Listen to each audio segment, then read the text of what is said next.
Hey, everybody. How's everybody doing tonight? In case you didn't know, I'm Dave, DR Guitars. That guy right there is Brian S. And we're the Live Wire. The Live Wire's back on the air. Welcome, all you what wire it means? nuts. You know what it means, dude? What's it mean? Wednesday again. It is. It's Wednesday, another week. Episode 7 has already arrived. Can you believe that? 7. Episode 7? How many wire nuts are watching? Who's all in the chat? Oh, let's see. We got Wallet. We got Chicken Guitars, Upside Down, Mr. Soda, Mr. Joe Hervey, Mr. Mozzie across the pond.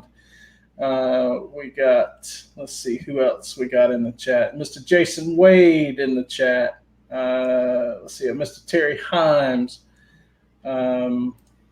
There's a Mr. Brian S. I don't know who that guy is. Who's that? I have no idea. Saw David Stafford earlier pop in the chat while we were in our little pre-show. What's up, David Stafford? Yeah, that dude rocks. Dry Heat 480, Ben Henry. Sound off if I haven't called your name. Yeah. Say, hey, you miss me. Hey, Mr. Stafford. How you doing this evening, Dave? What's up, Bam, Mozzie, Joe, and the whole crew's here. The whole crew. Usual suspects. The usual suspects. We got a little bit of housekeeping to do. Hey there, Brian Landreth. I don't know if I said you. Jay Steen, Melissa. Hey, Melissa, how you doing? Hey, Melissa B. And, Melissa B. Hey, good. That's part of what we got to talk about tonight. But go ahead with what you want to clean up. David Ennis. Good evening to you, sir. Yeah, so we got a little bit of housekeeping this evening. I'm gonna get you, Soda. I'm gonna get you. Go, keep going. Melissa has a. You'll notice there's something missing from the rack there. Melissa has a guitar that's on the way, and also one of our nice viewers donated a bunch of crap to Melissa. Bunch of stuff. Yeah, Guitar Pit Chris sent her a whole box of snarks, man. That was great. I think she's hooked up on tuners. Yeah, you need more tuners, or do you have a lifetime supply? Well, there's a couple. EJ in the house. Gabriel Tone Guitars. Hey, how you doing, Gabriel Tone? A fellow Arizonian there. Ben Henry. Mr. Landreth. And there's Harmony. Hey, Harmony, how you doing? Mr. Six String Brian. So there's going to be a link in the chat. I don't know or not in the chat, but in the description, a new link because there were some issues with Sweetwater sending this stuff to the right place or something. So that's all corrected. There's going to be a new link down in the description. If you guys, if any of you guys feel like helping. It's got an Amazon link. It's all the same products, just on Amazon, so they know if you order it, it just goes to her, and we'll put that down. It's on last week's video now too. If you want to go back, if you don't want to wait, if you want to go get her some stuff tonight, while the show's going on. But we'll definitely put it in this one too. You guys are awesome, and you guys have showed up every time somebody's needed you guys. You guys rock. I want to say. Personally, I want to say thank you guys, and I appreciate it. I'm proud to be part of the community that's we're all taking care of each other. So you guys are awesome. Awesome, totally awesome. Thank you, Brian Landreth. We won't talk about that tonight. We're gonna have fun here tonight, but I do that every year, just so you know. If you're on Facebook with me, you're going to see that every 9/11. So And by the way, guys, it is 9/11, so let's not forget the everyday heroes that stepped up on that day 18 years ago and gave their life to help somebody else or save somebody's life. Bravery is being afraid and doing it anyway. And there sure was a lot of people that ran towards their ending that day. And a lot of them probably knew they were going to run down there and they weren't going to come back. It's great. Awesome. So if you haven't already, just take a moment and remember those people. And if you have the chance and you run across a public servant, be it a cop, a firefighter, anybody in the medical field, just say thank you. Those guys are the people that keep us safe. So especially, and also any military personnel. First responders. First responders, and then military past and present. Just give those guys a big thank you, because they're, especially the military guys, they're writing big checks, man. And they're not getting paid anything. And they're not getting paid. They're writing the ultimate check.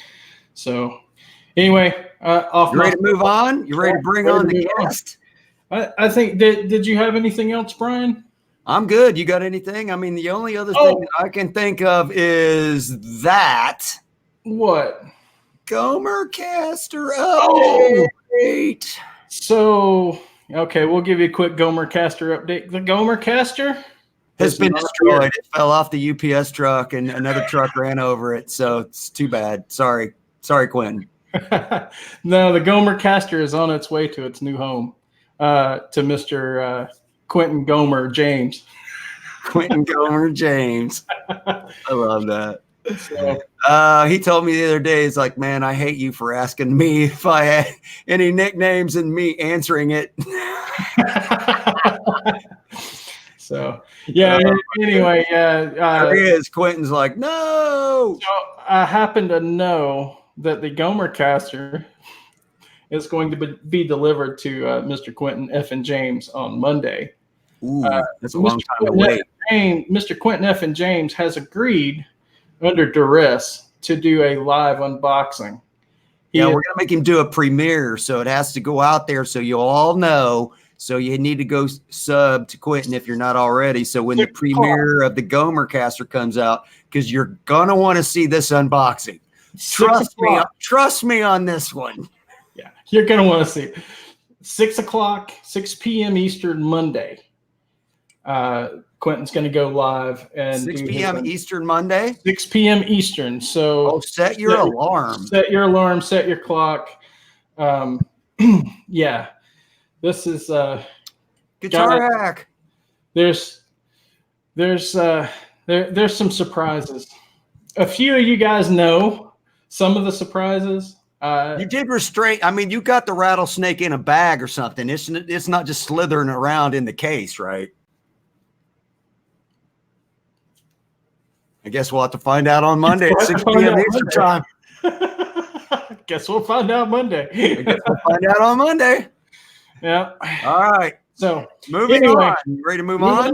Moving on. I think that's all the housekeeping we have. I hope you guys are ready for a great show. We've got a really cool guest lined up for you. Again, I say this every week.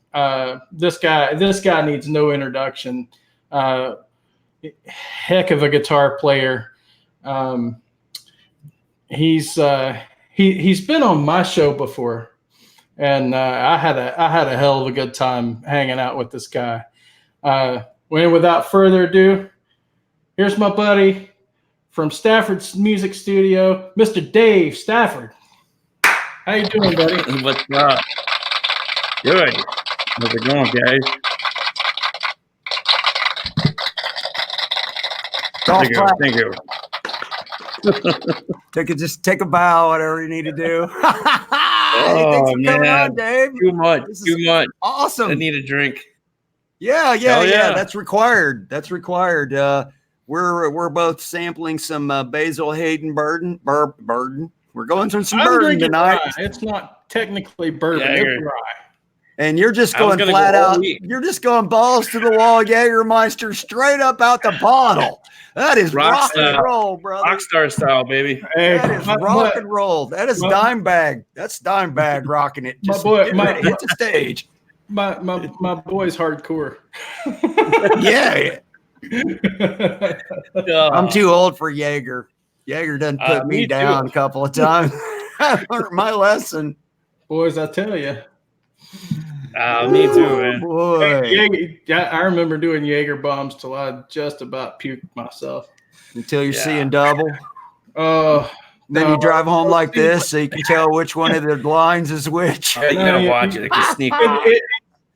Well, don't do that. Do not do that. I tell you, do that. It's okay to drink until you're seeing triple. You just hit the middle, and you're okay. On triple, you just drive right down that middle center line, and you're good to go. Hey, when it goes from 3 to 4, you're screwed. Pull over. You realize the drunk driving around this country will escalate when they get cars that can drive themselves, because everybody's just going to be riding around hammered everywhere they go. Guys, cars just taking them all. Real quick, I absolutely do not condone drinking and driving. Please don't. That was a complete joke.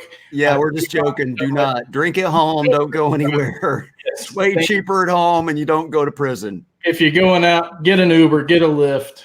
Yeah. Don't drive. Taxi. So walk. Okay, off my soapbox on that. Sorry. Okay. I'm done. Dave, what's new with you? Oh, not much. Just trying to make some videos now and then. And yeah, we've been putting a couple of good videos out here. We were just talking a little bit back in the green room about how I think your sound, your tone on your videos is just some of the best, man. It's just fantastic. The way you do your editing and your sound, the way when it comes through, even with the stupid YouTube compression that they do to it that you can't control, it still sounds fantastic. Yeah, that took some trial and error. I just first off, thanks. But I run it in the interface through the DAW program, and then when I mix my levels, I bring it up as close as I can to where it's clipping, because I know YouTube's going to compress that. Is that okay? So that's the trick. Yeah. So it's like I spend a few minutes or an hour trying to get everything dialed in, so it's not clipping. But few minutes or an hour. Right. And it takes 2.5 hours to upload it. Yeah. Depending on your internet speed. Yeah, I mean, it's the whole mixing thing. Sometimes I'll take a break and come back, because like covers are really tricky, because you don't want the song, people want to be able to hear you play and not the song, but they want to be able to hear the song. So right. It's kind of like sometimes I'll mix grab the two my in wife together. Yeah. Yeah. I'll go get other people sometimes, be like, listen to this mix, but I've kind of figured out with the meters where to have it finally. And so I think I mean, of course I can always improve my sound. It's endless to improve that, but yeah, we were talking about gear. We were talking about gear too in the green room that you got your eye on. I got my eye on the Helix. I don't know if it's the head. I'm not sure. It might be the Head Rush or Dave, the one that you have. What's that one called? Helix 4. Helix 4. He's got the full-on Big Daddy, Big Dog. I've got the next one down.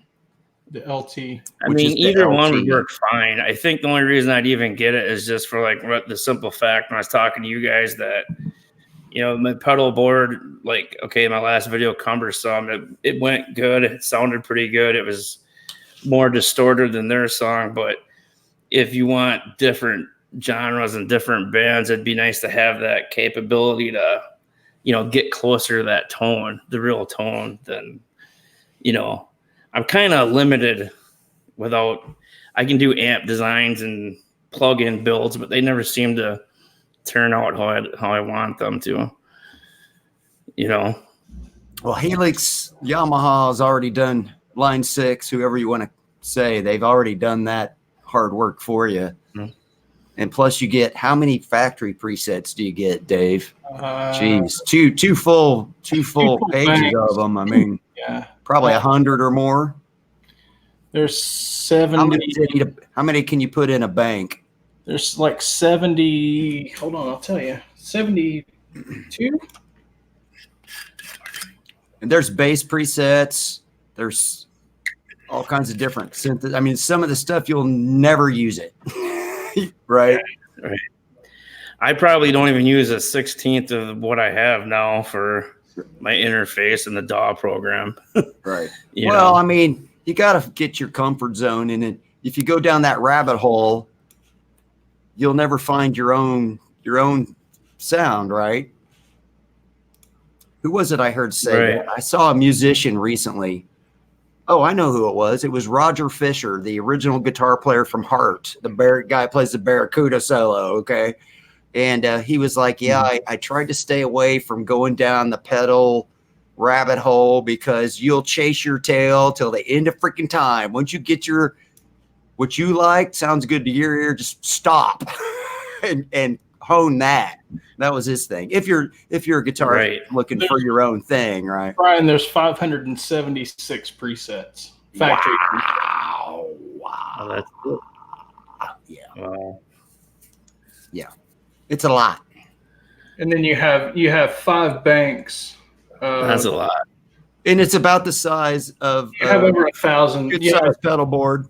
Yeah, you have over 1,000 user defined, well over 1,000 user defined that you can use. And that doesn't include all these presets and stuff that you can buy from people or download for free for people. Well, no. These are user defined, and then within each preset you have up to 8 snapshots.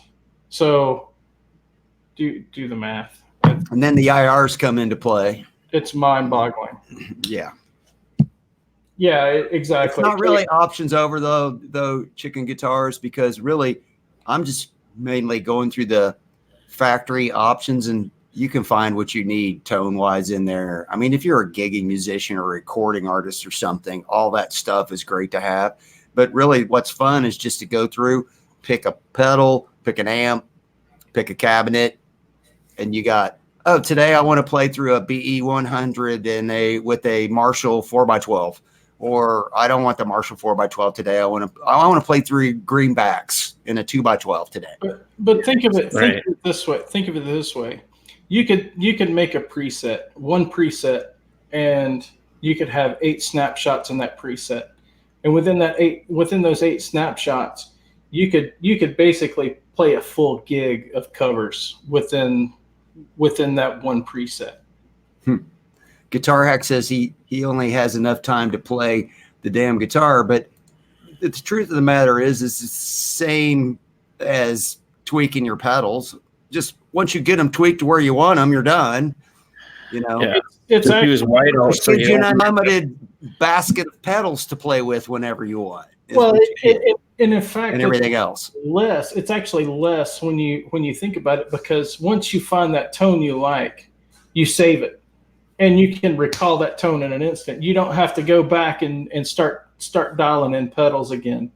You don't have to change it and whatnot. Yeah, you just save it and it's there for forever until you delete it. Right. So, I mean, it's. So you don't need a Sharpie, is what you're saying, to mark. You don't need a Sharpie or gaffer tape or any like whiteout or anything on the. Right. On the 1 through 8. You just got to remember which number it is.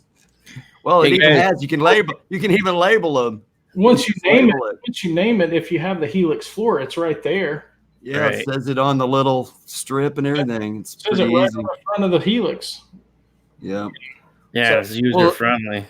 Well, DR Guitars, let's move on to our official segment known as the guest question and answer session.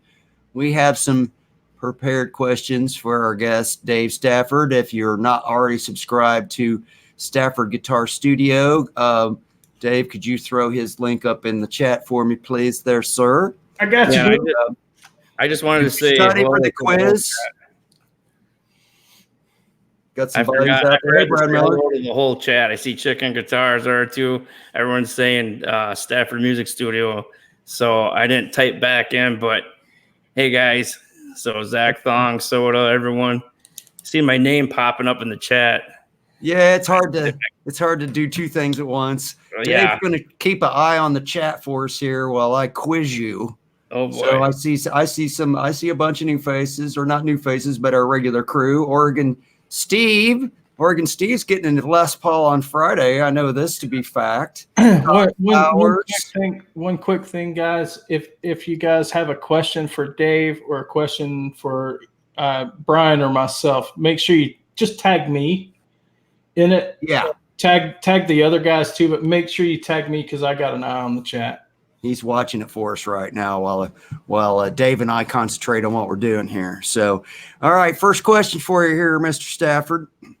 How long have you been playing the guitar? Right. And the second part is, who or what was your inspiration to try it out?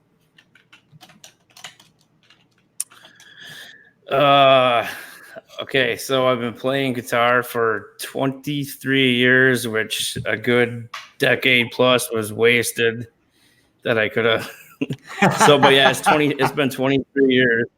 I mean, I could have did so much more with them first 10, 15 years, but anyway, it is what it is. And as far as inspiration go, I think probably back in, I don't know, 1987. My grandpa was in the VA hospital, and my grandma took me to the gift shop and said I could get one thing, and I had a rack there full of cassette tapes, and Judas Priest Turbo Lover was there. Oh, really? On the torch. Sure. I wanted that. And once I went home and listened to that over and over, it just what grandma think when she saw the album cover, what you picked out? She said Judas Priest. She said, "Oh my God, Judas Priest." She said, "Jesus, Joseph, and Mary." Yeah. But no, man. So I mean, it just spiraled then into Ozzy and GNR, and in '87, I think I was in 3rd grade. So and Metallica was huge. Metallica was my band through the teenage years, and so I always wanted to play guitar, and then my parents wouldn't buy me one. So they wouldn't spend the money. I was 23 in '87, but I loved all those bands too, though. Right. I was 12 in '87. So what was 3rd grade? But '87, I would have been what? I would have been 10, 9 or 10. 9 or 10. 9, yeah. 9. Yeah. So yeah. So I mean, I played music. You could have been my little brother, right? That would have been fun, right? Yeah, probably. You just need a drummer and we're set. Yeah, we'd have been. We got another guitar player. Yeah. We'd just be 3-guitar army. We don't need no stinking drummer. Don't need no bass player. I did all the normal piano and band, alto saxophone, and trumpet, and all that. And then did you do school band, marching? Yeah. For like 7 years. You learned music. You learned to read music and all that kind of stuff. Right. Yeah. Fun. Yeah, it was all right. I never liked the wind ensemble instruments much. I wanted a guitar, but until I got the money, Right. So let's follow that up. Do you come from a musical family? And either way, were they supportive? I mean, you were in the marching band in school, so obviously they were probably like, cool, he's going to band practice instead of getting in a gang or being in trouble or stealing cars or something. Right. Or did you just steal cars after band practice? No, I got my dad threatened to Yeah. military school a couple of times. I didn't steal cars, but I got my fair share of mischief. Let's put it that way. But yeah, no, they were supportive. My great grandfather, he was a guitar player. My grandfather was. My parents weren't musicians, but my sister, she was winning state competitions, alto saxophone. I played that. Oh, wow. She played piano. I played piano. So, I mean, it was all over the family, but just not like my parents. But that's okay. Yeah. You still had it. They were cool with it. Yeah, my dad was real cool with it, as long as I was paying for it, and he wasn't. Yeah. So, yeah. I get that. That's the thing. What was your first real guitar, and do you still have it? Oh yeah. Well, how do you want to? Okay, so my first real guitar is the PV Raptor. Is that the one you were playing in the video today? Okay, yeah. Well, if everybody go sub to his channel, and then after this, you can go see the PV Raptor. Unless you want to, you can grab and show it to us. Yeah, it's right behind me over there. It was I bought that in a combo kit, and cool. I can grab it quick too. Yeah, grab it. I think it's cool when people have their walking about like I feel. I got my pedal board right underneath me. I just about stepped on it. Make sure you just step on it. Yeah. Yeah. So cool. I should slide it over, but yeah, it's just a. Is that did you take the middle pickup out? Yeah. So my buddy who was like he went to school. He was an amp builder, actually in Chicago. R2 R3. He's in the chat. He went to Chicago to school to build amps, and he put this switch in here. Which this is terrible. I don't remember what it is, but you get a different tone out of it. It's not a kill switch, and he called this the Texas Special. Oh, I've heard of Texas Special. Yeah, he put a 7-way mod in there, then where you get all 3 pickups, and then you get the neck and the bridge at the same time. Yeah. Yep, that's 7-way. That's the David Gilmour / 7-way mod. I actually have that in my Strat. Oh, we got a Pink Floyd reference. Oh God, here we go. You know it. That's cool though, man. Yeah, I mean as far as the action and everything, it really feels good, and I think it's cool when people have their first guitars too, because I don't have any of my guitars because I had like a 25-30 year hiatus. That stuff got sold, man. For like that, I would have sold this, but it's not worth anything, you know. Yeah. Well, mine weren't either, but I got out of them what I paid. So my first guitar was a PV, actually. It was not a bad guitar. It was brown. I don't even remember what model it was. I just remember it was metal flake brown with a cream pickguard Strat style. Yeah. Yeah, I mean, it's a nice guitar. I mean, I don't know. It tunes easy. The tuner still works smooth. I mean, I don't know. I'm pretty happy with it. Hey, sounded real good on the video I watched today, so that's all I know. Yeah, it cranks. It's like any guitar, right? If it's set up correctly, it's a great guitar. Yeah. And the pickups obviously aren't bad in it. You know, it wouldn't have sounded good. It wouldn't have sounded so good. As long as the neck is straight and the setup is good, man, that's a good guitar.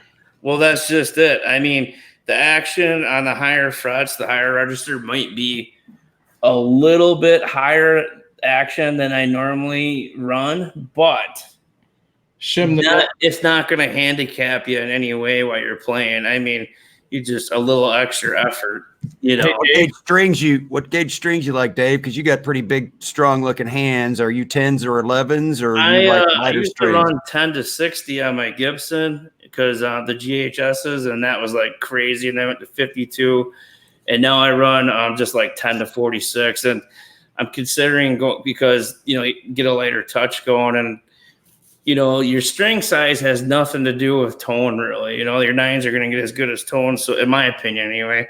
So I'm running all 10s, but I'm considering going to 9s just for, in my opinion, maybe quick bends to get them into pitch quicker and easier, and stuff. But I'm running all 10s. I'm 9s on everything. Dave, you're 9s on everything too, aren't you? Most things. Oh, you have 10s on some stuff. I have 10s on my Mockingbird, and that's only because it's tuned down a whole step. Yeah, see, I even have 9s on my guitar that's tuned down a whole step. My Gibsons are 9 to 46. I'm old and arthritic. I need all the help I can get. Except for my custom. My custom likes 10 to 46. Black custom. Yeah, the black custom likes the 10 to 46s. But everything else, Gibson is 9 to 46, but everything other than that is 9 to 42, except for the Mockingbird, and it's 10 to 46. Dave, so you've got quite a number of guitars out of your collection right now. Which one do you consider your number one? And can we see that one? Mm-hmm. Grab that bad boy. Number one's a toss-up. Well, okay, we can do more. We can do two. We can do 1A and 1B. All right. We don't have any problem on this show with looking at cool guitars, dude. I There it promise is. that. So let's do it. Ooh, there we go. And this is a Gibson Les Paul Custom. Yes, it is. Yeah, with EMGs. Yep, I have the original pots and pickups, and I was going to switch them back, and then I decided no for now. Which year is that, Dave? A 1999. So that's going to be 498R, 490R, or 498T pickups. Should be. stop. Dr. Dave's the Gibson memory bank. Whatever he says, I'm like, yeah, okay, I agree. Whatever you say. No, bro. exactly. And I have them right here in this bag still. There you go. Look at that pretty gold hardware. What's that? So look at that. Look at that pretty gold hardware. That's a dig. Right. That's a dig at Mr. Hack. So this one has been this has been through it all with me, you know, all the years of playing in bands. This has had gallons of beer spilled on it. This has had everything done, and it's just like a tank, and it's been great, you know.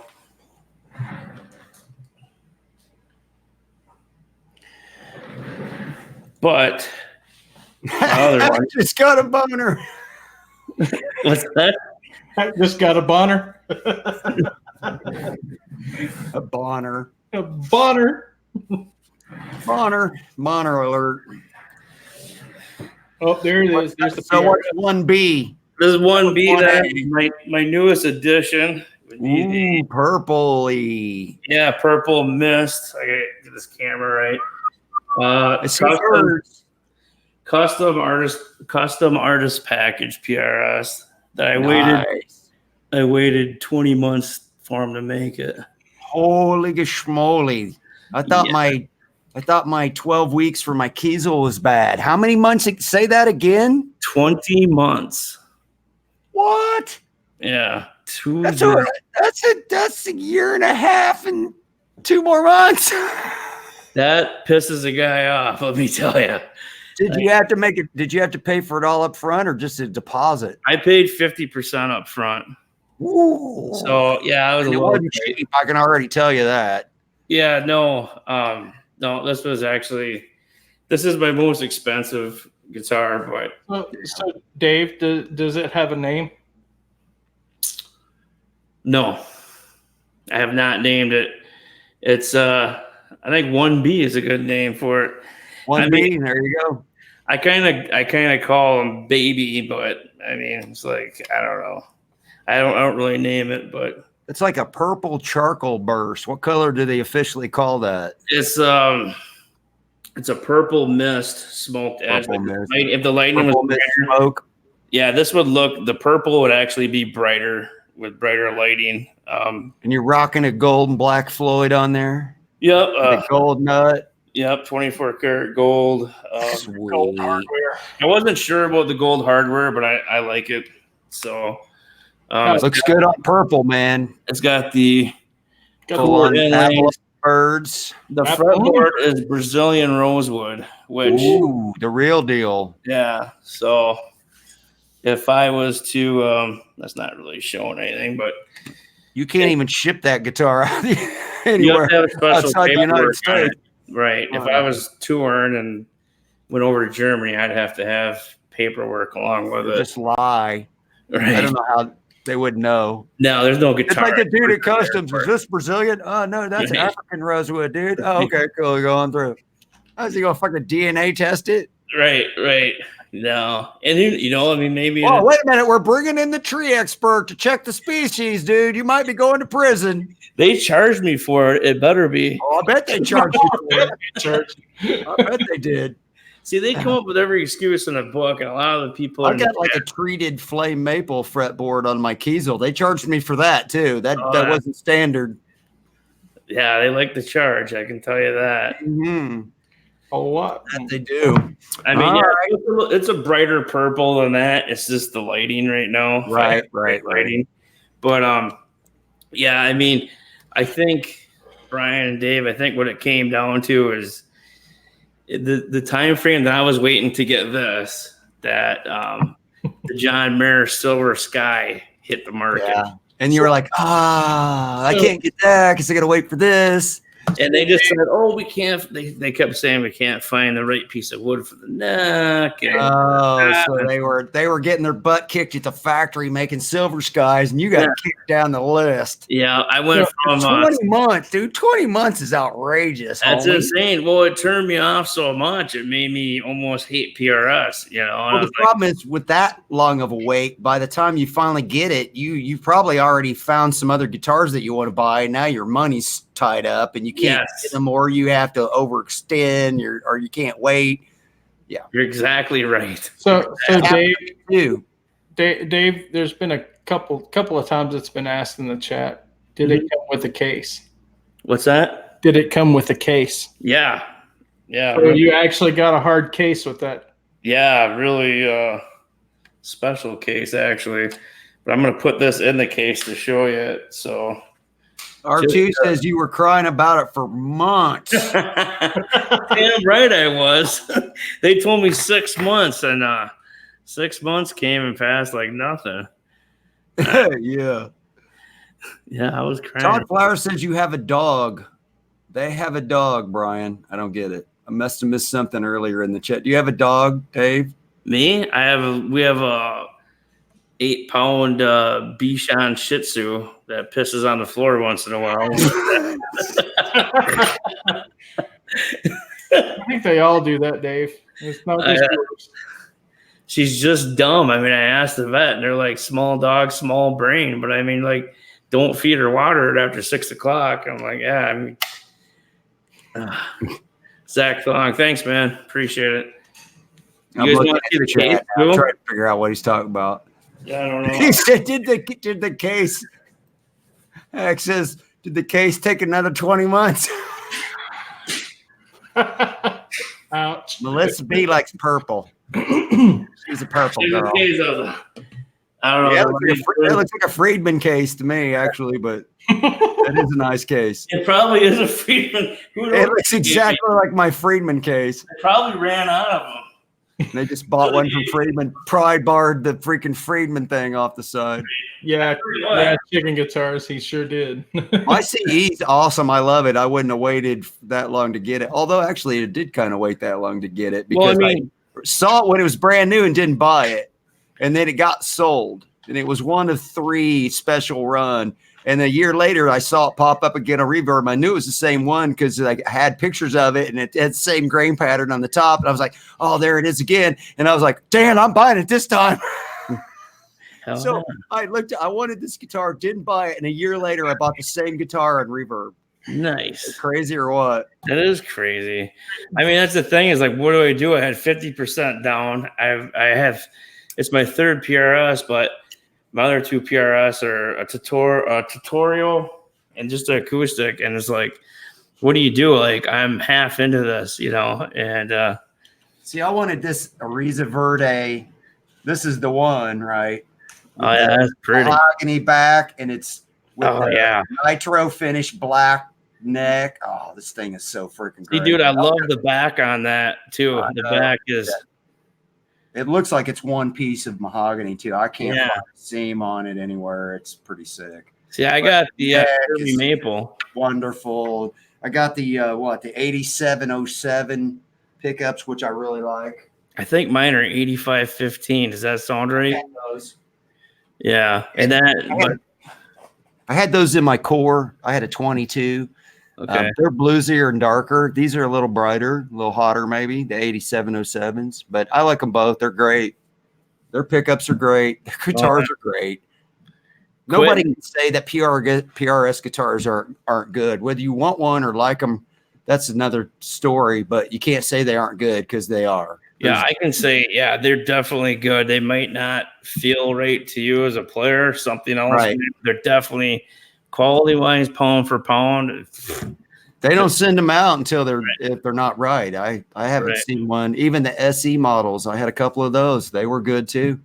Yeah. So, all right, next question. This is a little bit off the beaten track, so we're getting. You might need some Jaeger here. We're getting ready. Jaeger. All right. So when you were a little boy, what did you want to be when you grew up? I wanted to play in Metallica. Oh yeah, you wanted to be James Hetfield, or I want to be the lead player. I always want to be the solo guy. You wanted to be the solo guy. But, yeah, I mean, when I honestly, when I was growing up, I never really. I remember music. Huh? You always wanted to do music then. Yeah. I mean, I really did. Once I got to that between 7 and 9 years old, in there, like in kindergarten, they ask you, "Hey, what do you want to do when you grow up?" Well, like a 5-year-old has any clue, or like Right. I want to be a fireman. I want to be Batman. But no, it was and that was just it, man. As soon as my senior year, man, we thought, I'm out in rural nowhere, a town of 800, but there's a lot of musicians around. We just thought we're just going to put a kick-ass band together, and somehow we're going to get noticed, and we're going to make it. And but we worked. From Iowa. You don't get more cornfield USA than that, right? Yeah. Where'd you grow up? I mean, where'd you grow up at? Where'd you grow up so at? I'm 30 miles west of Madison. So Dubuque, Iowa is only 75 miles from me. So if you look at Madison, the capital of Wisconsin, I'm 30 miles west of there. You're smack dab in the middle of Big Ten country, just like I am. 10-4. God, we got to play Ohio State this week. I'm the Hoosier guy. All right, moving on. Other than music and guitar, do you have any other hobbies? What do you do just to get away from the guitar, go do something else? Golf, swim, racquetball, boxing? No, so here's my deal. Everything that I do, I don't know what you call it. My wife told me what I was, but I go full tilt into it pretty much. So like, right. I was, a few years back, I was always playing guitar, but then I wanted to do weightlifting, and I go down that rabbit hole. Then I love shooting guns, and I wanted to compete in 3-gun, and then I go. Oh, me too. You're a 3-gun shooter. Yeah, so that's man. I got more money tied up in 3-gun firearms than I do in guitar equipment. Oh Jesus, that's just it. So all of a sudden I'm going. I'm a father of 2. I need to keep my marriage together, for being around, period. I hunt. I love to fish. I was the guns and guitars. So I was I had to prioritize. You are my little brother. And, yeah, man. So, it came down to, I'm at a point in my life where, family is everything to me. Right. And guitar is my number one favorite thing to do. So I'll still go do the gun deer hunt. And, I'll go out west on a hunting trip now and then, but I don't do the 3-gun, and I don't really go fishing. I can, of course, but I prioritize what I've kind of felt like I've figured out what I personally want to do the most, and that's guitar. So it's all about finding the balance, right? Right. Yeah. Jason says, if I rub you behind your ear, your leg will twitch. Who said that? Quentin James says you killed Bambi. Yeah. I tried. And Bambi tasted good too. I'll tell you a tip if anyone's deer hunter in the chat. Never shoot a lone doe because it'll probably be a nub buck. You always want to shoot them in a group, pick the biggest doe. But so you don't go shoot a little future trophy buck. Where I live at, the deer are so thick. If we don't hunt them, they'll starve to death in the wintertime. Oh, wow. We have to. I have them walking through my yard. Nice. And we got buck. We got deer in here in Ohio. Look like horses. Oh, wow. They get some big freaking deer here. Don't you guys have a bad wolf problem down there at all, or no? We have too many wolves. We're getting problems with coyotes. Coyotes are starting to come in. But man, I'm seeing foxes and turkeys. It's wildlife's coming back around because we're doing a better job of conserving, I think. Mm-hmm. We've got a really healthy population of coyotes here. Literally, if we don't hunt the deer here, a lot of the deer will starve to death because there's not enough habitat for them to find food in the wintertime. Right. So we have to hunt them. Dry heat, exactly. Quentin says he likes Bambi with ketchup. So. Tender meat. Yeah, kids, my kids, it was the game changers, my kids, and we camp and do stuff. And but like Dave said, and like you, it's that balance, and I can make that balance work. My wife's just awesome and allows me all this time, upwards of 20 hours a week plus why I'm even working, messing with the guitar. And she knows how important it is to me. And at the same time, but if I keep all my hobbies, there's going to be problems. It gets diluted then, right? Right. I won't be around.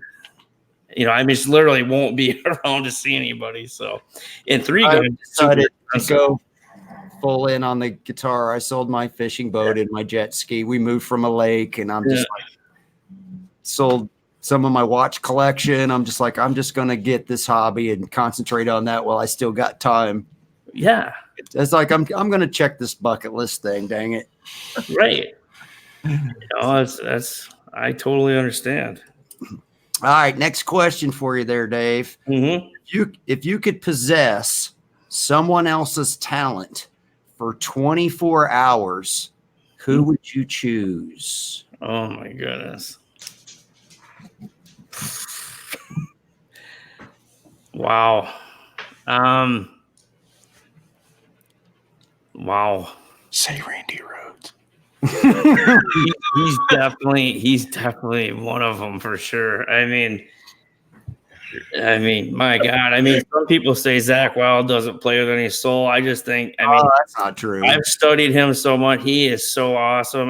Just came through here with Zach Sabbath in my town a couple weeks ago, and if it hadn't have been a standing room only joint, I would have went. My back can't handle 2 hours of standing on concrete. But right, I feel it.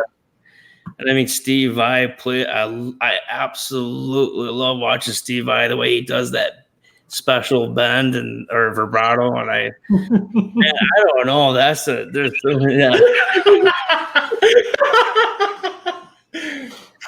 yeah. Oh shit. R2 wants to be Kirk Hammett, but Soda wants to be Peter North. Kurt Hammett, he's not. Everyone says he's bad. He's not really. I don't know. You got to be of a certain age to even know who Peter North is.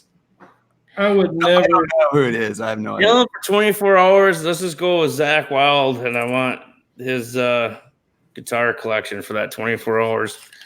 Sweet. Yeah.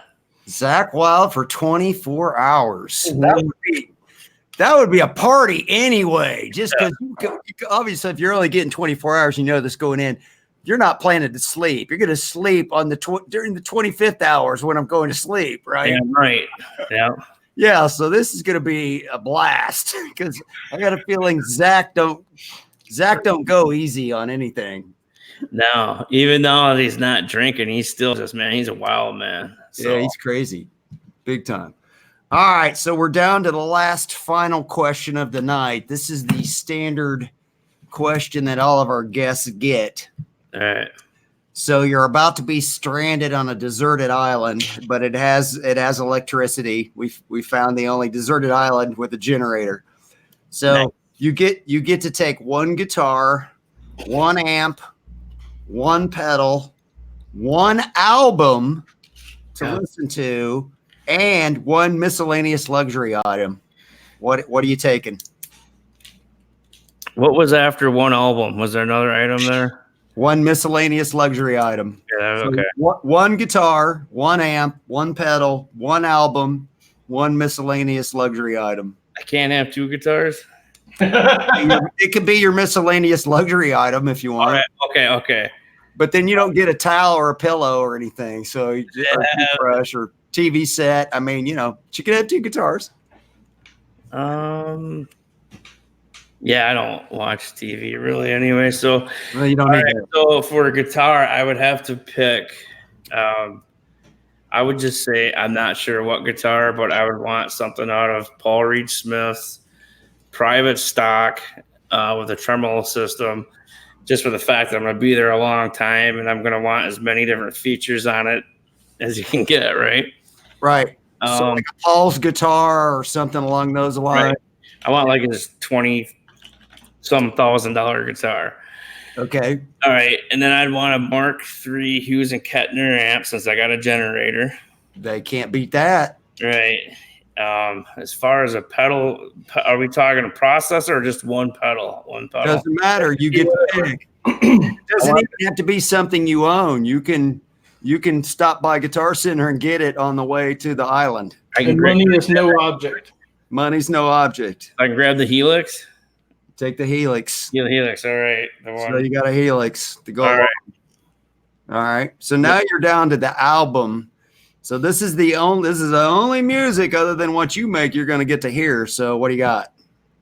That is what's the album? What's your go-to that you never can get tired of? Oh my God. Holy smokes. I think it would have to be Metallica, Justice for All. Well, there you go. Just even with the shit. Just, I don't know. I think you just turn it all the way to 11 too, because you're on the island. It's not like I'm just. I'm just gonna be pissed probably most of the time. So yeah. Yeah, you just have that to let all your aggression out. All right, so now we're down to the luxury item. I said I would take a boat because that way I could leave the island, but nobody else has said that. I said a pillow. Pillow would be good. We had one guest that said he would take a recording studio, and I'm like, well, shit, that just turns it into a private island that you never want to leave anyway. Right. The boat, that's a good one. The boat. Yeah, recording studio is not bad. Boat. So I'm assuming if I could never leave, I would then a luxury item. Yeah, I would just want a second guitar. It's your favorite thing. I would want unlimited supply of Jägermeister. No. I got washing coconuts down with Jägermeister. There's got to be something poisonous on the island, like a toad or something. A guy can lick and get high on or something. Another guitar. There got to be leaves you can eat or berries or something. I'm taking a Les Paul. I'm just going to trust that there's some toads I can lick. I would get the Holy Grail Zakk Wylde Signature Series Bullseye guitar. I'd want that for my secondary because then, yeah, that'd be my luxury item. Just going full on Zakk and full on Metallica. Yep. No sunscreen. No nothing. No, I grew up without sunscreen. Let the cancer cells grow. Oh no! Just kidding. Yeah, that's not good. No, it isn't. Right. You know what time we have reached here, my friend. We are now at the time of the show where Mr. Dave gets to drive the bus for a minute. This is Dr. Dave's tips and tricks. What do you have for us tonight, Dr. Dave? This is when me and Mr. Stafford get to go take a pee. All right, guys. Last week we did intonation, and I kind of alluded to. So in a setup, you have three things, right, that you have to worry about. You have your saddles for intonation and your height adjustment for setting the action. You have the neck relief, right, which is the underbow of the neck. The other thing is your nut slots. If your nut slots aren't right, then you're not going to play in tune, especially in the lower, down towards the nut of the guitar. So we'll get a little visual aid here. We all know this is the nut. So what you want to do is when you're checking your nut height, 3rd fret, and you press down on the 3rd fret, and you see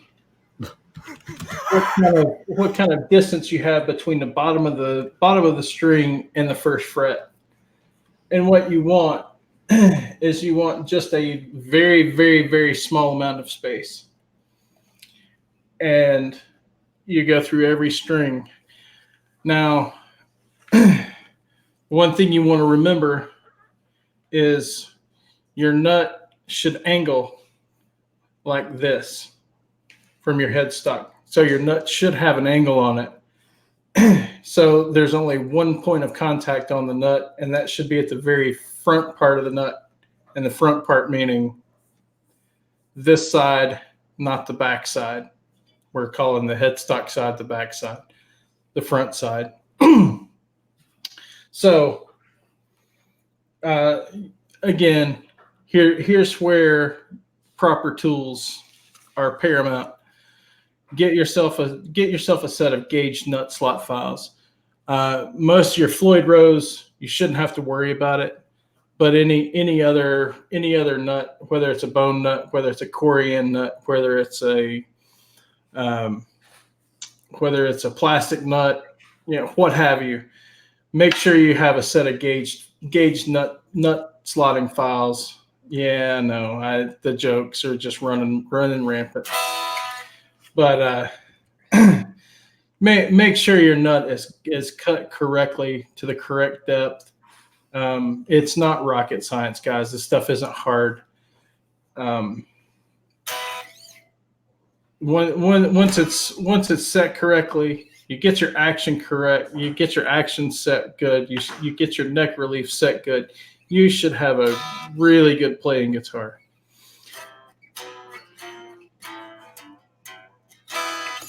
So, yeah, thing is if you're dealing on a factory nut, Gibsons are the worst offenders of this.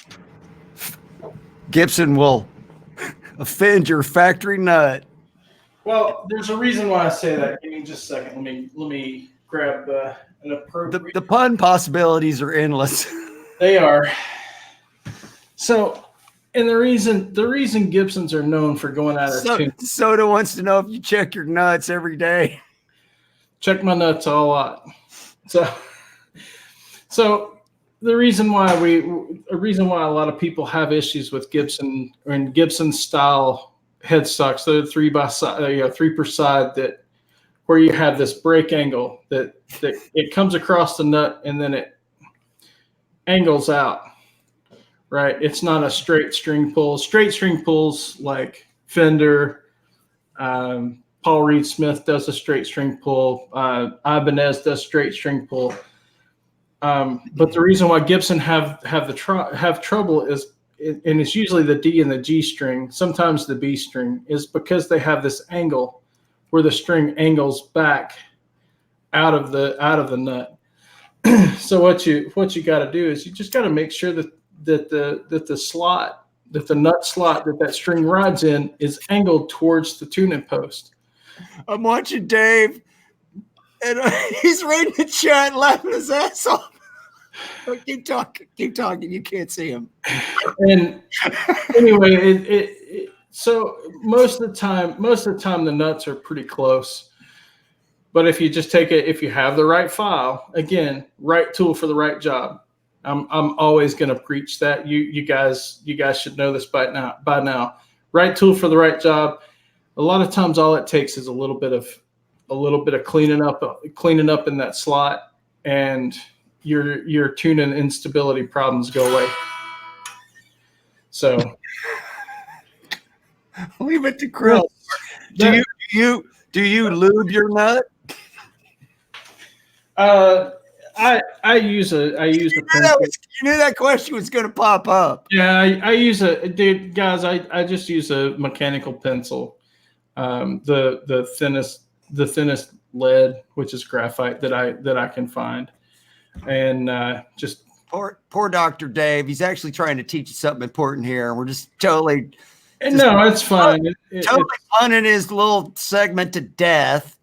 Well, Mitch, the angle, so the break angle, whether it's right and left, is still the same on an Epiphone. It's the back angle. The back angle is not the same. So Gibson headstocks are 17 degrees, unless you're dealing with a 70s, where it's 14 degrees like all the Epiphones are. Epiphones are 14-degree back angle.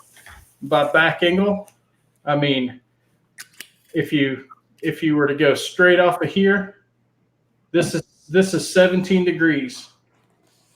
And I'll show you. Look who the freak is talking. Look who the freak is talking.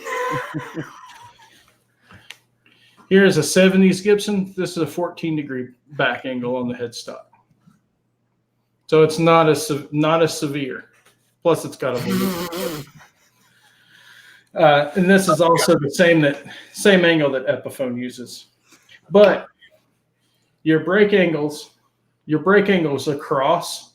So from the D and the G, they're the same. They're actually as bad or worse on this headstock because it's a wider headstock. So either way, which you go, whether it's Epiphone, whether it's Gibson, or any other derivative or copy thereof, with a 3x3 where it's not straight string pull, you may need to adjust the slots in the nut. So, oh, Dave, we might have to just cut this segment out. Well, it's fine. I want to ask you something serious. Why is the hell the damn B and the G go out of tune, but the lower end of the register don't? They got the same exact angle. That's a good question, and the reason why is because you have a wound string. It's the plain string. It's the plain strings that bind the most. It's not wound. Unwound string, and that's why. I don't know why you sign up for that abuse, but I appreciate the lesson.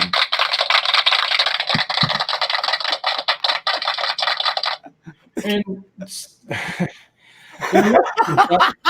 Oregon Steve, they're not designed to break. It is a slight design flaw, but I'm going to tell you something.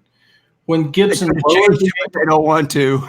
When Gibson lowered the angle in the late 60s, when Norland took over, they lessened the angle by 3 degrees, which is the same as the Epiphone headstocks. A, they still broke. B, people complained about it. And in the 1980s, 1985, when King Henry, when his group purchased Gibson from Norland, they went back to the 17-degree headstock angle because people were complaining because it wasn't the same as the 50s. And what happens is you change my Les Paul. You notice that everybody loves to hate Gibson. If they change one little thing, everybody loses their mind. Exactly. So Fender comes out with a different Stratocaster variation every other day, and nobody loses their mind. Yep. So, yeah, guys. We're more at fault than Gibson is for not buying their, for them staying in the traditional sense. All right, but R2, I'm the same way. My Les Paul, I have 3 Les Pauls. I have 2 SGs, and I don't have any issues. I don't either. So the thing is that the headstocks aren't gonna just snap off unless they've fallen, unless they've taken a bump. Headstocks aren't just gonna snap off. So, and you're right, Mozzie. Gibson gets criticized for trying to innovate and push the brand forward, and it's the hardcore traditionalists that hold them back. So, and his Les Pauls are fine too. So mine stay in tune just fine. I haven't had any problems. It's all about again, this all comes to setup. If a guitar's set up correctly, it's a good guitar. If it plays good, it's a good guitar. If it sounds good, it's a good guitar. So Jason says he changed the strings on his Les Paul the other night, cleaned the fretboard, lubed the net, stretched the strings out, played it all night, never went out of tune once. Yeah. I mean, if everything's set up correctly, it should be a great Our Guitar Heroes wouldn't play them if they sucked. I mean, exactly. Note to self. All right, off my Gibson soapbox. All right, we got something else fun that is not Gibson related, because tonight we have a very, very, very, very special, outrageous. These go to 11. Ladies and gentlemen, these go to 11. Tonight, it is a Kramer SM1 live unboxing on the live wires. Take it away, Mr. Dave. So, guys, I'm not going to be able to hear you guys because I got to take my earbuds out to That's all right. We'll make fun of you while you can't hear us. Please go right ahead. Feel free. I'll have to catch it on the replay. All right. Yeah, you can watch on the replay and see what we said about you. Oh my goodness. He went Kramer SM1 gang. Oh, ooh, he's going all razor blade on us. Going all razor blade on us. Just so you guys know, this wasn't a I didn't look at this before. In fact, this showed up. This thing showed up about, what, 25, 30, or about 45 minutes before showtime. He tells me we're going to go live in about. I haven't even seen it. He's like, damn, guitar's not here yet. I'm like, well, okay, I got a backup plan. I just bought a Les Paul Custom, but we'll just, if we have to. I said, you know what? Here's what we'll do. If the UPS guy shows up in the middle of the show, we'll just talk about whatever we're doing and unbox it then. But luckily, it got there.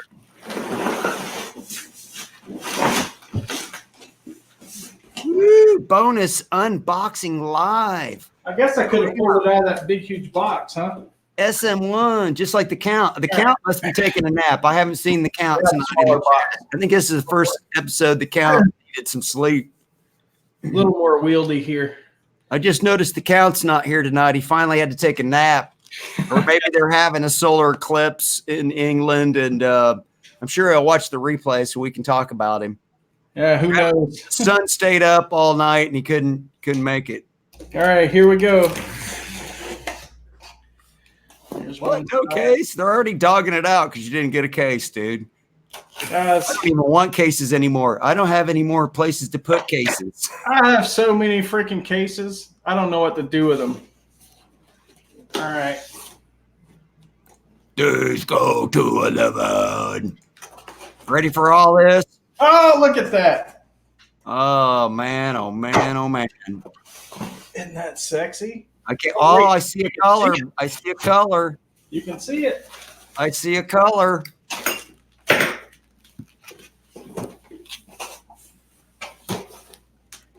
Dave, are you, Mr. Stafford, are you a pointy guitar fan? You have some pointy guitars in your collection? No, I mean I am a fan of it, but I just need more guitars. If you needed to stab somebody with your guitar, you got one with a headstock you could stab somebody with? The pointiest one I got is the Jackson. There you go. I've got at least 4 that I could stab somebody with. I think my Jackson about 18 years ago got kicked across the room once. I think. Oh!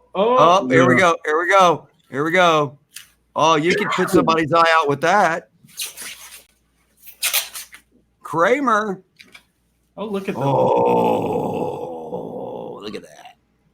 Nice. Ooh.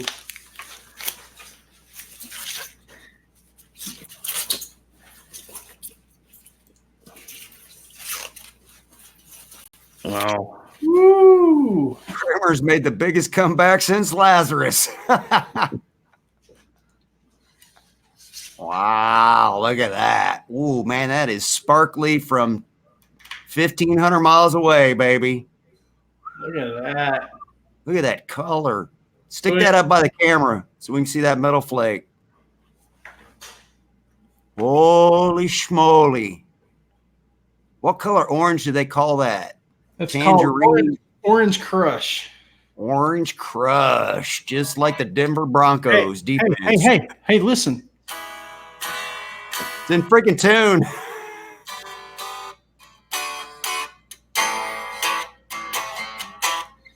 Dude, the inlays are crazy because they look like headstocks.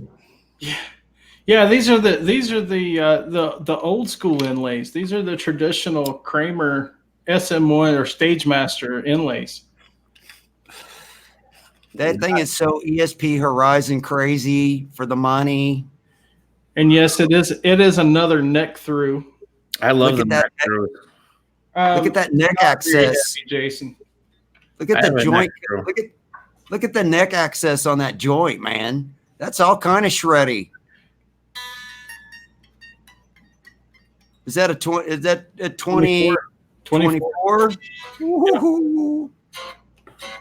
HSS. What pickups are in it, bro? So you got a pair of cool rails, Duncan cool rails, and then the JB.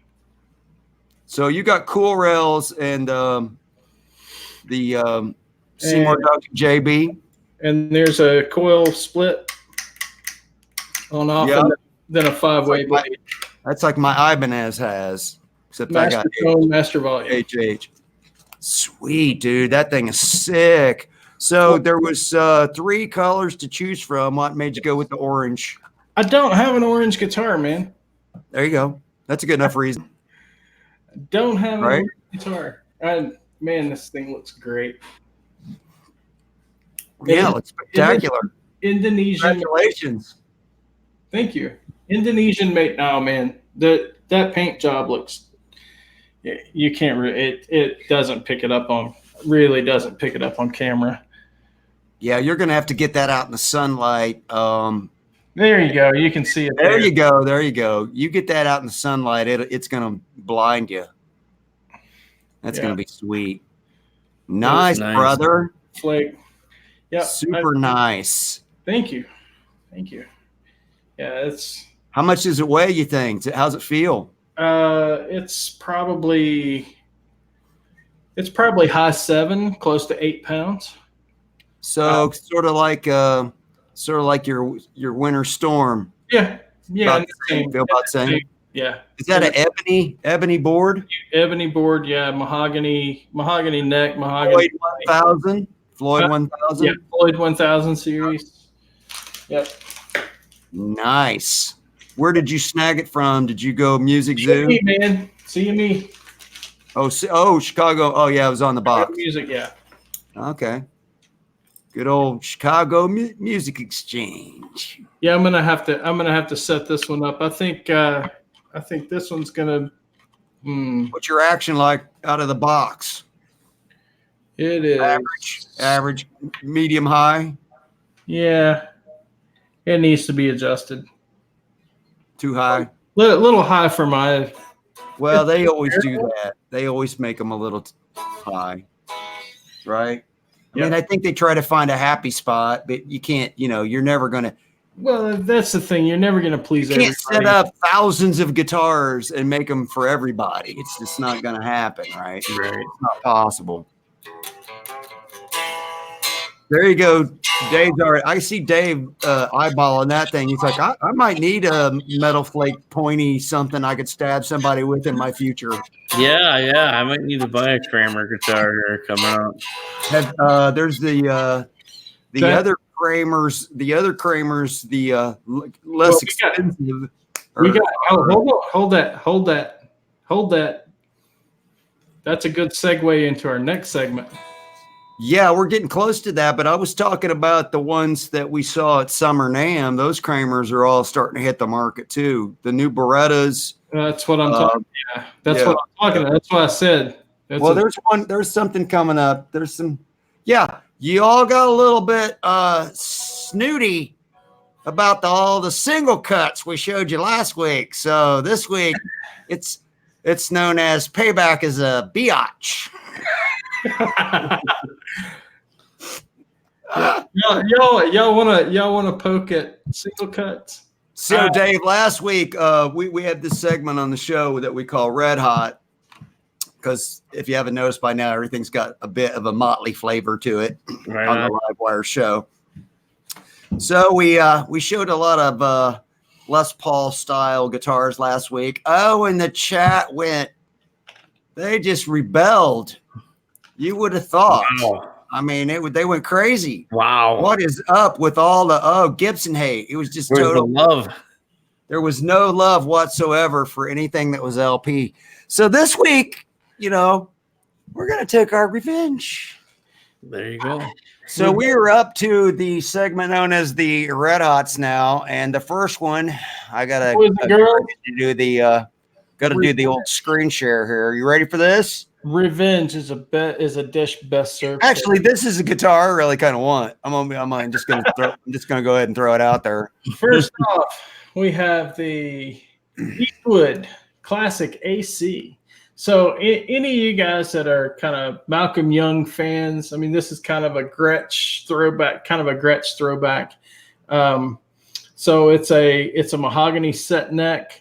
It has the Eastwood Classic retro humbuckers, which are basically like the Filtertron. But anyway, you're looking at sub 500 here, guys. Well, yeah. So here's the deal. These are $600 guitars, but they're if you go to this, and this is a link from the Eastwood Guitars webpage. It's like up in the top, it'll say sale, and then it takes you to this other webpage that's called My Rare Guitars. Right. But basically, what this is if you like the Gretsch Malcolm Young signature model, this is the starter kit. And you don't really want to spend about $4,000 on the Gretsch Malcolm Young signature. I don't think it's that much, but it's like $2,900. And I played one at Gearfest in June, and it was great. It was one of my favorite guitars there. It was really, really cool. The Gretsch, or you played the Eastwood? The Gretsch. The Gretsch model of this. But I don't want to spend $2,900 on a Gretsch, right? I mean, this caught my eye. So this is really a $599 guitar, but they've got too many of them, so they're blowing them out. So $499 if you want a little Malcolm Young starter kit kind of deal. Yep. There she is, right there. Yep, there you go. Yep, that's numero uno. That is numero uno. You ready for the next one? Yeah, man. Okay, this is where we're going to start sticking it to all you LP haters. This is a Roland G707 synth guitar.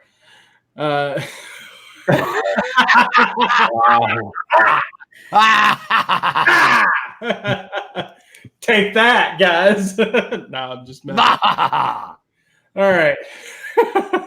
What the? This is an what the? He said maple neck, rosewood fingerboard, guys. This thing is loaded. If you want a synth, this is your thing. Okay, so it plays like a regular guitar, but it has all. I mean, this is like straight throwback from the 80s. I mean, it is the 1980s. Guarantees you probably won't get laid. Like a keytar. You might get beat up. It's not a keytar because it's an actual right. But I mean, you have all the synths. And double string trees. Yeah, it's got 3 screws holding this thing on. Whatever this does. It's got the big. It's got the easy access truss rod adjustment. Yeah, it's got the big synth pedal with it. So I mean, you know, you got. Oh, it comes with that. Yeah. That's what I'm saying, man. This thing's got it all. And there's a video, and this is from CME as well. Okay, wait a minute. Do you got to have this to play this? Well, no, you don't have to have the foot pedal, but to unlock all the functions. This guy is like, hey, I'm a geek. Now you should have a paint booth suit on with a charcoal filter dance playing that. Like on Revenge of the Nerds, man. So anyway, there you go, guys. This reminds me of Devo. I'm pretty sure Devo didn't play this guitar, but they should have. But anyway, I saw this and I'm like, okay, they want $3,300. Well, okay, so here's the reality. There weren't a lot of these made. And no wonder why.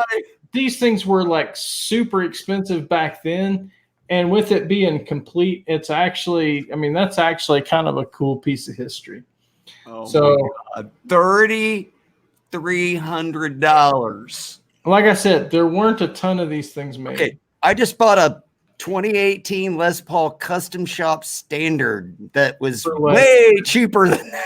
Yeah. But all right. Anyway, moving on. Moving on. So okay. I got to get to the next one. Let's see here. Okay, next one is this. Ooh, I like this one. This is the new. I like this one. This is the new Kramer, the 1984, the 84 in radiant red. They have. See, look at Dave down there. Like, Down there at the bottom of the Hollywood Squares, he's like, "Oh man, they're showing like pointing guitars and stuff. Now I need all that." So this is like your 80s rocker at its core. Right. So it's a 22 fret neck, maple neck, maple fretboard. Floyd 1000. Floyd 1000 series, guys. Floyd 1000 Banana headstock with the built-in freaking Floyd 1000 guys. Floyd 1000s are great Floyds. Don't let anybody tell you any different. They're great Floyds. That's classic, man. But you've got a Seymour JB in the bridge, and if anybody wants to know what a JB sounds like, go listen to Eric on Music Gear Network or listen to my BC Rich Mockingbird. They both have $782, $782 free shipping from the Music Zoo, baby. Music Zoo, and they have several different colors of these. So single volume knob, so there's no tone knob. I mean, they got this green. They got the blue. They got the white. Yeah. Ooh, there's the candy blue. Yep. There's some one down there. Yeah. They still have Maybe that. this is what Dave Stafford needs right here. He needs a lightning bolt. He needs a lightning bolt. Hell yeah. No. You need the other one because it has a Floyd. Oh, he needs the one with the Floyd. He needs the one with the Dave's got to have the one with I gotta do the dive bomb, man. I gotta do the white one. There you go. There you go. Yeah, right there. Go. Oh, it's $100 more. Yeah. Well, you got to. It's got a Floyd. Guys, Kramer Voyager series. The 1000 series costs about almost the same as the original Floyd. Oh, go back. The headstock's got a little Allen wrench holder. Oh, nice. Oh yeah, that's a Kramer thing. Yeah, that's a Kramer. Mine has so you can adjust your Floyd on the fly. Right on stage. Yeah, you're just out there freaking setting your Floyd up on stage, brother. There you go, Dave. Right? That's sweet. Yep, you need one. All right, let me get back here to the control panel. Let's get rid of that one. All right, what are we up to next? Oh, we're up to this one. Oh boy. Okay. So we have. I gotta find it. Actually, I would actually call this a pretty good deal here. Yeah, except I'm not finding it. Hang on, I should be able to find it. You need me to send you the link, Brian? No, I got it. Hang on, just give me a second. I gotta pull it up. I thought I had it pulled up, but I didn't. This thing is actually pretty cool. So Todd, just hold that for a minute because the one we just showed is the brand new one that replaces the one we just showed. There you go, buddy. All right, here we go. So this is a used ESP Mirage Deluxe, 48th Street, New York, USA custom graphic with Floyd Rose and ESP case. This is kind of cool. This is an American-made ESP, okay? Yeah, when they were still in New York. This is the real deal, man. This is real deal ESP. You want a USA-made? No, it's Japan. I'm sorry. Oh. It's Japanese, but it's when they were still in New York. So it was made in Japan, shipped to New York, set up in New York, I would imagine, before it went out. Well, it was definitely painted in New York, but with the custom paint job, kind of cool. Kind of got a diamond plate kind of looking thing. I think it's kind of cool. Different sort of kind of this angle here, right? I don't know if that's a Mirage, thing or what, but yeah, Jason Wade. I guess you either like that paint job or you hate it, but right. It's very 80s. New York. It's got the New York neck plate on it, but it does. The neck may have been made. The neck may have been a Japanese-made neck, and then the body may have been a New York made body. So look at this Floyd. It's actually stamped ESP. Right. It is a licensed Floyd though. ESP just made it. Jason Wade made a good point. As long as it says ESP on the headstock, man. That's right, man. That's all you need right there.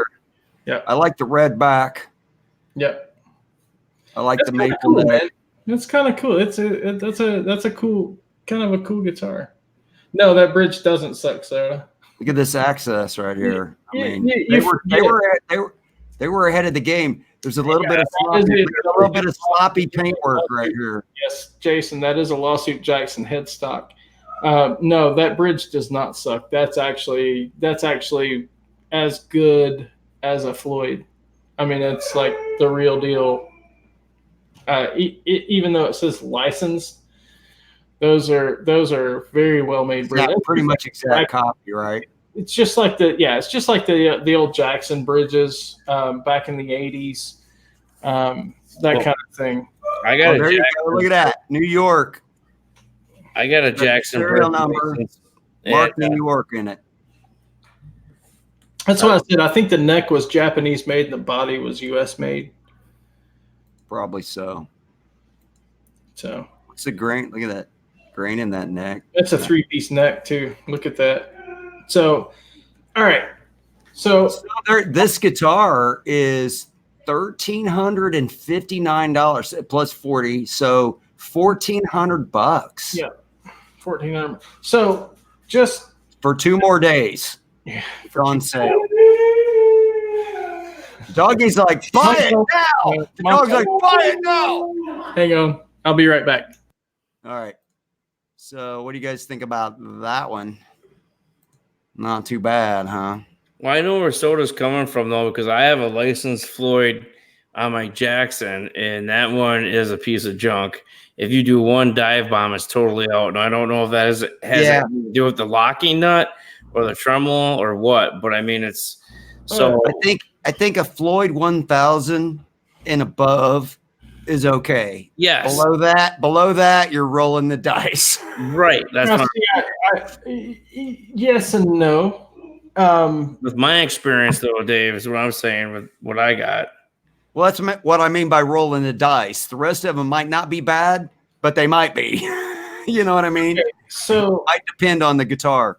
Some of the older licensed Floyds are kind of like some of them are kind of like Floyd specials. Some of them are like German Floyds.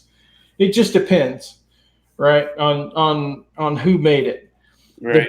The Jackson ones are great. Charvel Jackson. I'm trying to remember who else made them. ESP ones are really good.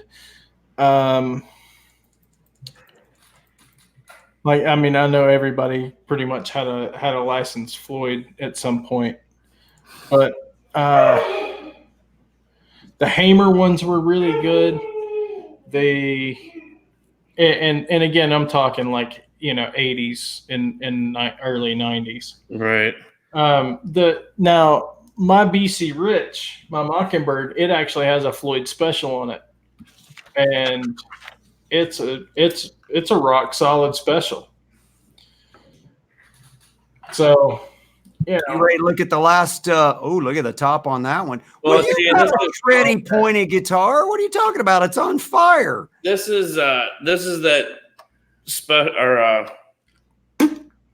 Floyd Rose special, and it's complete junk. And this guitar is made in the 2000s. You can always swap it out. You're right, because I love the guitar. The guitar sounds badass. That's a nice paint job too. You start doing dive bombs on it, and it's just gone. Hey, Dave, do me a favor. Hold it flat where I can see the Floyd on the. He wants to see the bridge. Hang on, let me blow him up. Flip it around for me if you would. Well, it's high. It's higher than I want it to be. Flip it around. So the other way. There you go. Yeah, it looks pretty level to me. Yeah. Yeah. I mean, I know how to set them up. This isn't set up as good as my PRS or anything, but I've had this guitar forever, and it's a metal machine. Mm-hmm. But I should buy the upgraded. I mean, maybe this thing was just built on a Monday, man. You know what I mean? Right. I think a licensed Floyd Rose, and I am not shitting you. I cannot do any I've had tax. Goes out of tune. Oh, yeah, it's toast. You do one dive bomb with it, and it's toast every single time. How many springs do you have in that? I would have to take it off. I can't remember now, Dave. I can't remember, but I know I tried adding a spring once, and it was too much. It was too much. I mean, if you add a spring, you have to adjust the claw. But yeah, it may be what it probably is, Dave. It would be my first thing to think of on a Floyd that's not returning a pitch is the knife edges that it rides in under the posts. Those knife edges are probably dulled themselves out, and it's not returning into tune when it comes. That's that to you and let you see it. There you go. So you cut just out buy on you me. Floyd 1000 and ship the whole mess to Dave and let him fix it. You ready for the last? A 1,000 Floyd would be a direct drop-in replacement for that. Get you an FU tone bridge or something and drop in there. I would be happy to do that. Direct drop in, man. It's simple. You just pop the springs and you just pull it out and call it a day. Put the new one. Oh, I in. know. I'd like you to check it out how it is and see what you think. It's probably the knife edges. And Quentin even saying, and if you guys don't know, Quentin used to be a guitar tech as well. Yeah. So, yeah. And where are the knife? All right, dude. I'm firing up the last of the Red Hots here. And you might just buy a new guitar and say, screw it. You could just buy one of these. That's it. I am. Guys, AMS has got the big blowout going on. Blowing out the last model or the last year model Kramers and some of the Epiphones. So there's a couple Nighthawks in the Epiphone Nighthawks in there for like $320, which is a pretty good deal, $100 off. And this is what I was saying earlier, Todd, if you're still in the chat. Yeah, we're getting to that, man. So you've got the vintage Berettas, which are $500 now instead of like $1,200 or whatever. $4.99 for free 2-day shipping. Get it by Saturday, baby. Yeah. You don't like white? They got blue. Yeah. 8 payments of $62, no interest. 8 payments of $62, or if you want the Nighthawk, 8 payments of $40. Kramer 84 with the Floyd. Kramer Assaults. I mean, yeah, the Assaults, the Les Paul style. I don't know if we can show those or not. The people in the chat might lose their mind. So yeah, cool guitar. I like it. Just something for you guys that may not know. If you're a scuba diver, you might need that. Yeah, you might need the diver down. Or if you're a diver down guy. Plus, they got some acoustics, all kinds of stuff on closeout. So this is at American Music Supply. Yep. So Epiphone, Kramer, closeout happening right now. Yep. And these will all be linked in the description later on the playback. So if you guys are interested in any of these links or whatever, Brian will be so gracious. Yeah, they'll all be in the show later, or in the description later. I meant to say. Yeah. So, all right, man. You know what time it is getting to be, Dave? Yeah. Do you have a seatbelt there on your gaming chair? Hell yeah! It's strap in, brother, because it's time for. We have reached the time of the show where we call this the Circüit Breakers. I don't like that. I don't like that. I like the bigger one. It just looks better when it's bigger. Get it up for my face. Go home. It covers the guest's face. You just gotta pop up and hold on. He goes the opposite way. Talk to my hair. He's hiding behind it.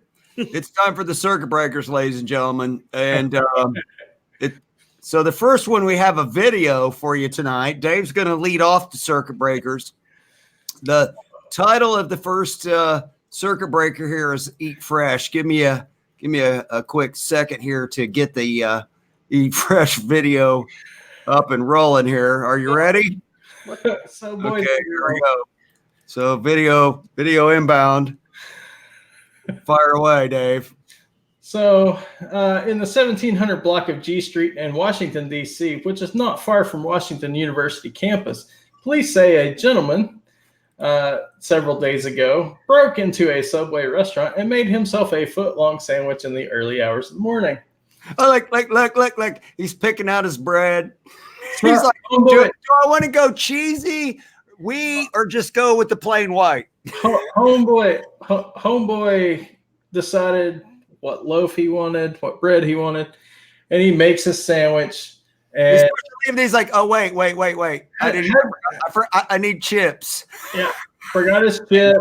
And then he was having some trouble with the door, and he's thinking about kicking the door in. You see that right like, there? How do I get out? He's like, oh wait, I can just open the door. Almost like, I forgot my sandwich. Yeah, he had too much Jagger, that poor bastard. Yeah, he had too much Jagger. I know. So the cops are now on the lookout in New York. They've put out like wanted Subway bandit. So we were making jokes earlier. Like, well, what really happened was Jarrett was like just craving a Subway. He's been in prison for a long time, so they just paid this guy to go make him a chicken sandwich. Chicken club, extra mayonnaise. Brian, you stole my joke, man. Sorry, dude. Huh? I suck. You know, I'm just messing, dude. Gosh, okay. So, yeah, Jared had him on retainer. All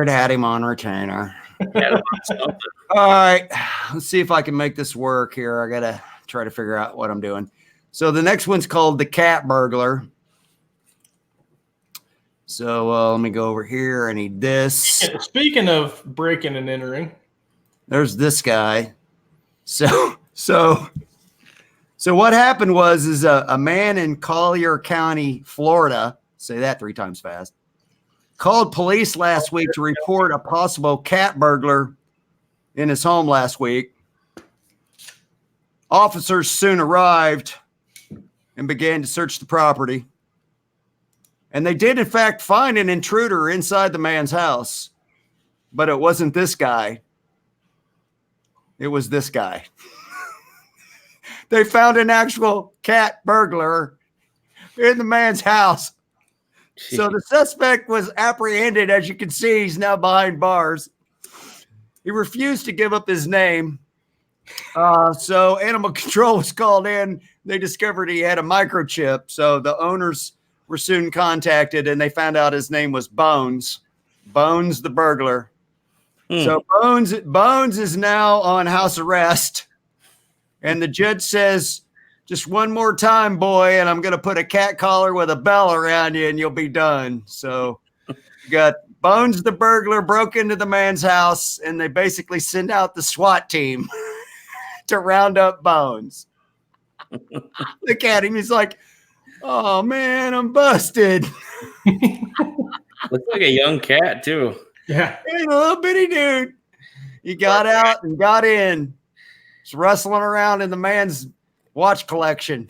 Yeah, the next thing you know, your dad's threatening you to go to military school. It's called it, yeah. You know what it was? He got a hold of some Jägermeister. That's right. And the next thing, son, you're going to military. If I can afford it, you're saluting and doing PT at 6:30 in the morning. Yeah, I know. I was never a thief. I've never stolen anything. I've worked for everything, but I like to party in my younger days, and we got wild and we wrecked a few cars, but crime doesn't pay, folks. Yeah. Him and I in military school. They'll straighten our butts out. Crime does not pay. All right. Dave is up next. All right, boys and girls. It's called Groovy. I got to advance the picture and then we will go. It seems like vinyl is making a comeback, as if we didn't already know. But vinyl records will soon outsell CDs for the first time since 1986. Wrap your head around that one for a minute, guys. 16.8 million vinyl records sold in 2018 in the United States. Yep. Vinyl records earned $224.1 million over the first months of 2019. That's selling 8.6 million units. CDs earned 247.9 million, selling 18.6 million units. Rolling Stone says last year's RIAA report shows CD sales are declining 3 times as fast as vinyl sales are growing. Wow. You're going to have to get a turntable. Well, the thing is you can get one, right? And they're like USB turntables and all kinds of crazy stuff. So right. Probably run it right into my Helix and my Line 6 cab. All you guys that still have your vinyl collections, I still have some up there on the wall. Hang on to those; they'll be worth something. Man, I wish I had them all, man. So yeah, one of these shows, I'm gonna actually go out in my garage and pull out my we'll do that for these go to 11 some week. Yeah, remind me to do that, and I'll remind me of that sometime, Brian, and I'll go pull that. Right. I will do it. Oh man, I'm up next. You're up next, man. So this next story is called Thumb It Up. And this is the story of a young man. His name is Jacob. He lives in Massachusetts. He is also now known as Thumb Boy after people got a look at his unusually long digit. Now, they like to make fun of my little pinky finger. Get a load of that. Holy shit. That's a girl's best friend right there, boys. That's Photoshop. No, it's totally not. The 20-year-old says he has no idea why his thumb is overly out of proportion with the rest of his hand, but he has embraced it. His enormous thumb has now earned him an online following. There's his thumb against a normal thumb. Since August 29th, this kid has gained more than 145,000 followers on the video app TikTok by unveiling his 4-inch friggin' thumb. And one of his videos has been liked over 2 million friggin' times. See what I mean? It is. We're making videos and like 150 people watch him. He got 2 million views. All you need is a long thumb. Because of his extraordinarily long thumb. I know Quentin James has to be losing his mind right now. What state is he from, Brian? Massachusetts. Well, all right. There's something in the water, man. Look at the size of that thing. Woo!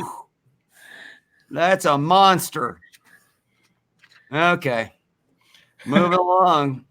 You're up next, bro. I am. Cockadoo sued. I kind of feel sorry about this whole situation. I don't know. I just don't understand people. Cockle-doodle sued. France's Maurice the Rooster faces a noise complaint in court. Yes. Somebody decided that the rooster was making a little too much noise and we had to go to court.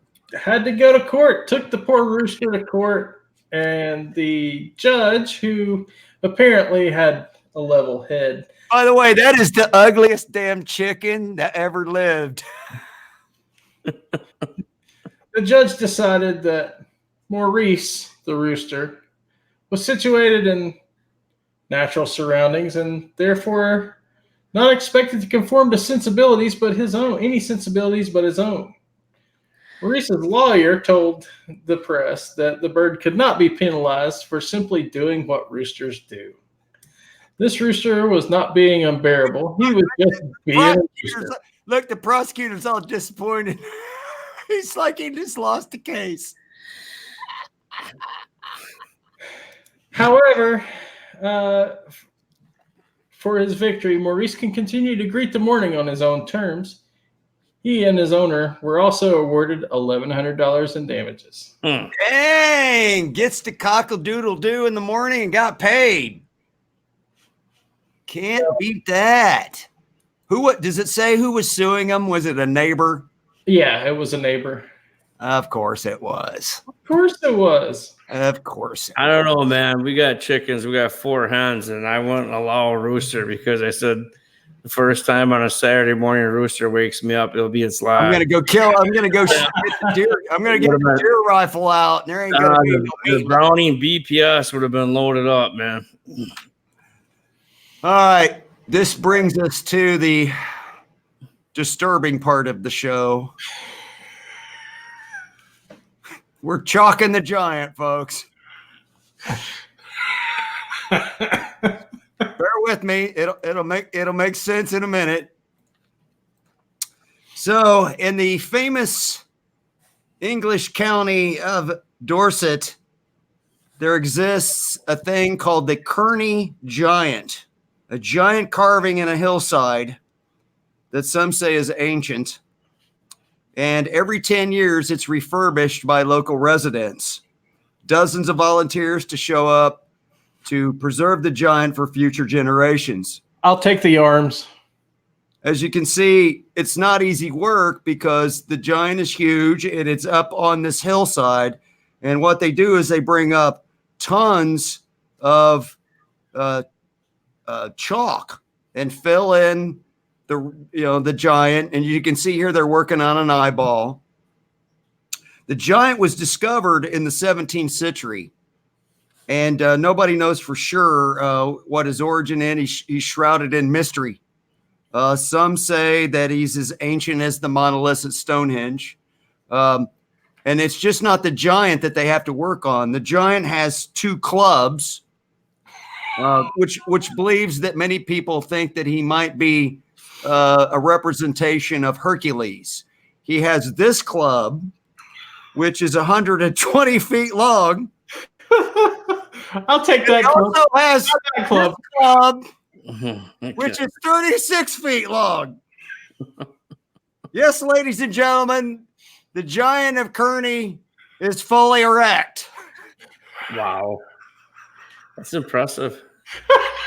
Right. 36-footer, man. 36-footer. Somebody posted earlier in the chat they wanted to beat John Holmes. I want to beat Kearney the Giant. Right. So the problem is, Brian, you'd never get any play with 36 feet. Well, yeah, that's true. There's John Holmes. There's so many things that aren't going to happen. Anything. So volunteers each year, you can see the little volunteers down there working. They would not divulge how the different sections of the giant are divvied up. I mean, do you draw straws? I mean, I'd be willing to go help preserve the giant, but I'm taking a foot or, an eyeball. I'm not going on weighing duty. I'm wondering if this guy right here, the guy that drew the short straw, you know what I'm saying? I mean, and is it just my imagination? But is their hair? Does that look like fuzz? You suppose they left that there on purpose? I don't know. I don't know. I could just be making that up. I don't really know. Brad but Miller, ladies and gentlemen, there are people. The second club. There are people in England preserving the giant. Oh my goodness gracious! I don't know.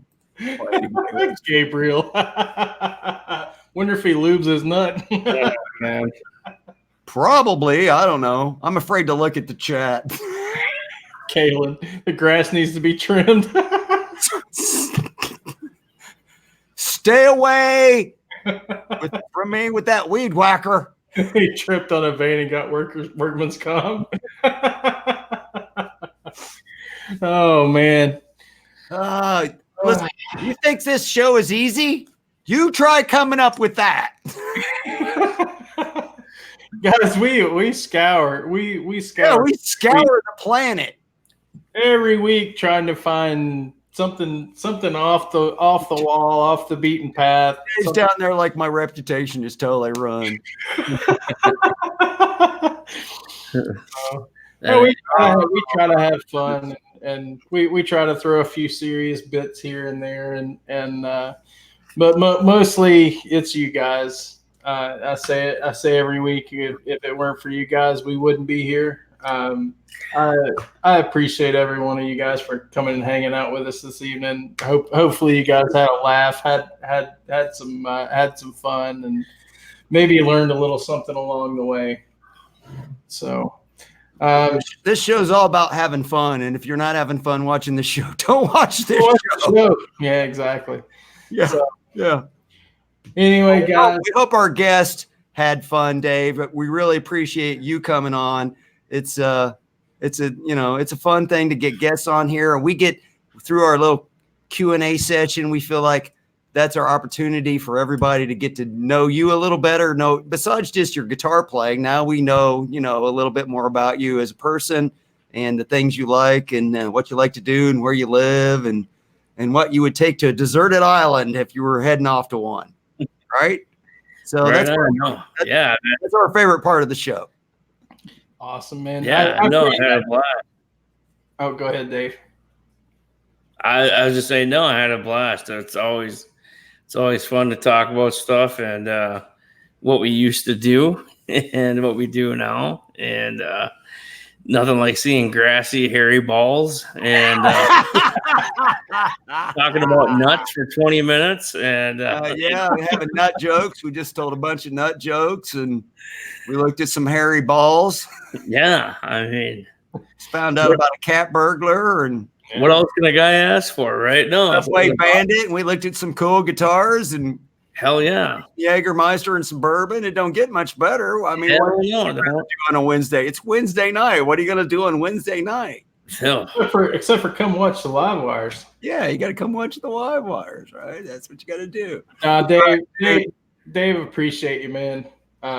Again, likewise. It's been a blast, man. I had an awesome time hanging out with you on your birthday on my channel, on my late crew special guest edition. Yeah, that was a blast. Dude, that was a riot. If you guys haven't seen that, not trying to plug my own channel, but guys, go see that. It was several hours worth of just debauchery.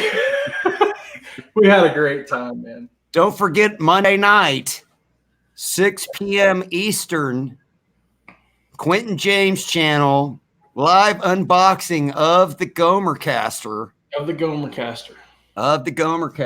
Can't miss that. That's a can't miss episode. And Quentin, I know how that box was taped. So we will know if you previously. I will know if you opened it before. And trust me when sealed. Trust me when I tell you, if it ain't exactly how I packed it, your ass is in the sling. Got me, brother. 6 p.m. Monday evening. Y'all, everybody tune in to Quentin James. Let's just put it this way. I think his reaction is going to be priceless. You guys are going to want to see that. Yeah, it's going to be spectacular. It's going to be off the chain. So, guess what we're doing next week and next Wednesday at 6 p.m. Pacific time, 9 p.m. Eastern. Oh, we've got another episode of the Live Wires. This will be episode 8. If you guys can believe it, 8. 8? 2 months now. We have a guest? We have a special guest next week. We do? We do. I wonder who it is. You know who it is? They don't. I was trying to but you did. You just blew my cover there, Dave. You're supposed to play along. We talked about this earlier. So, okay, we'll call it paybacks from you ruining my joke. I made fun of your nut segment for about 20 minutes while you were talking. That's okay. That's okay. That's all right. It's hard not to. Wow, look at all the fun stuff we did. We got to see a brand new guitar. Guess what Dave's doing after we shut this show down here in a minute? I'm probably plugging that thing. Playing the new Kramer. Guess what I'm going to be doing tomorrow night? For all you guys. Kramer. For all you guys that don't know, I'm actually gonna go and learn how to play the guitar. Oh, you're getting lessons. You're gonna learn how to play tomorrow night. I'm starting lessons tomorrow night. Are you gonna tell them who your new teacher is? I don't know. Yeah, tell him. Do it. He might be a guest at some point. We might. Let's keep it a secret. We'll keep it. Yeah. Let's. Okay. So if you want to find out who Dave's teacher is, you got to watch episode 8 of the Live Wires next week when we will reveal who Dave's new guitar teacher is. How about that? And for you guys that already know, don't say anything.